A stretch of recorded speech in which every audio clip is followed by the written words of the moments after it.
Ito, no, nakabili ako ng high tension wire pang Lancer GLXI.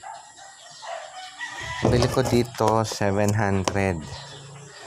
Tapos ito distributor cup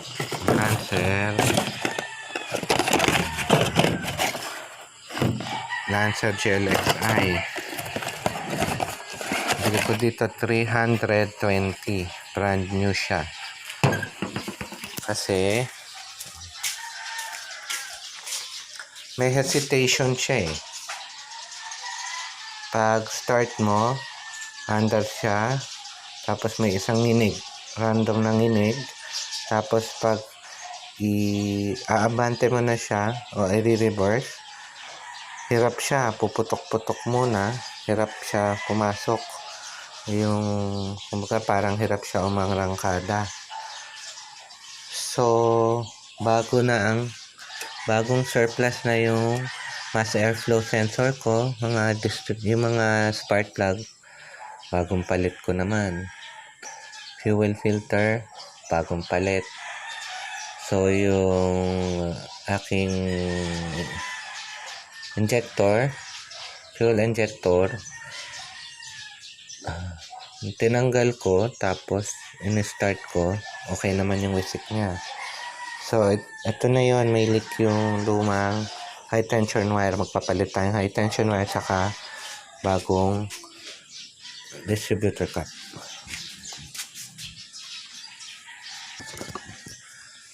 So ito yung distributor, ito yung bagong distributor.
Ang 1, ito 1, 2, 3.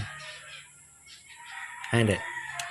Kasi itong 1 eh. Itong 1, 2, 3, 4 to. So ang 1, ito.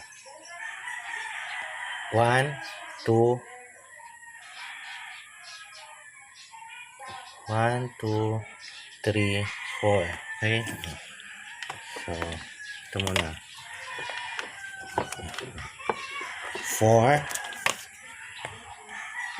3,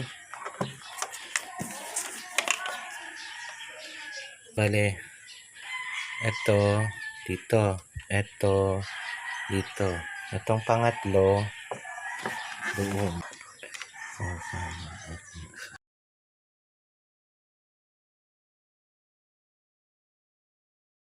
Ito, pang-apat, dito. Mic na sa mic.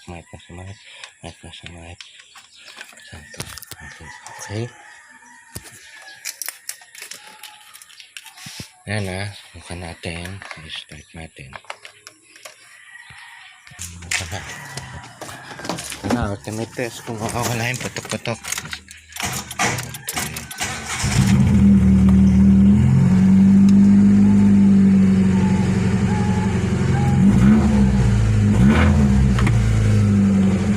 Fully mawala na yung putok-putok.